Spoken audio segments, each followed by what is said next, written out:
Hi, in this video I'll show you how the FICAF Virtual Landscapes can help you save a CPI tenant. So here we have an iflow. We have deployed it on our development CPI tenant. This is new. It can also be on Cloud Foundry. We can see it has a host address, it has a number of different connections, etc.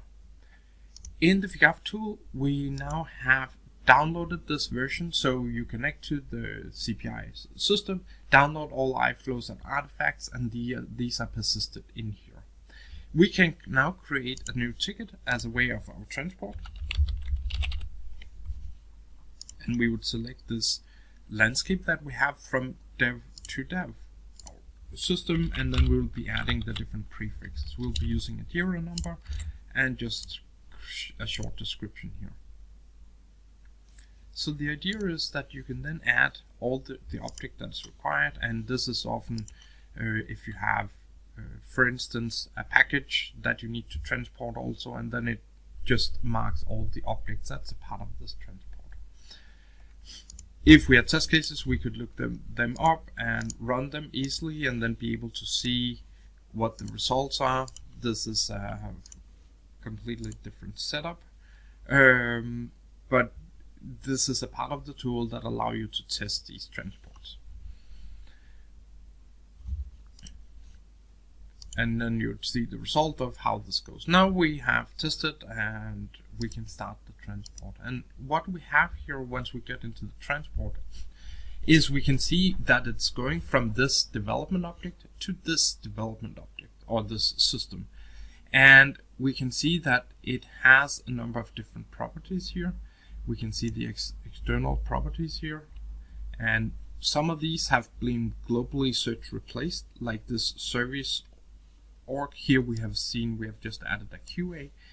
We can modify the API key, and we can see what the differences are, and this HANA dev has been automatically changed. And this is to make it a lot simpler to understand what is going on. And here I can see that the naming of the object in QA, here it will just get a QA underscore as a prefix for it. Now I have an option here to send it to approval, and as an approver I can now go in and I can view what the differences are between these objects.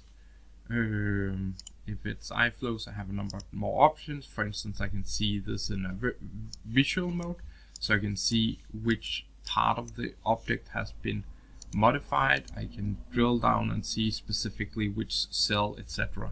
has been changed in any of these objects. It makes it a lot easier to manage. There's also a number of other options, diff to HTML if you want to see Groovy codes that has been changed, etc. So now we can send it to approval. Good. And now it's approved. We can press import, and this will import it into this system with the pre and post fixes. This takes a few seconds. So now the import has been performed. We can see we have added these different objects. We have added this new object, and if we open this, we can go directly to this, and we can then see what is going on with this object. So we can see it got a new name, and if we open the box here, we can see it's got a new ID, new name, and then we can also see, for instance, this HTTP sender has been added with a prefix without having to do anything, and this makes it a lot easier for you to transport it and then deploy it on that given system.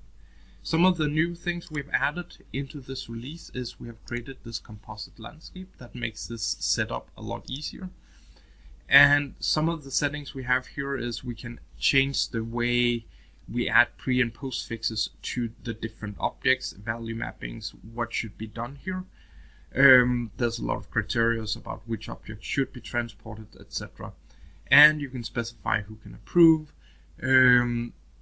If we want to deploy it after transport, etc.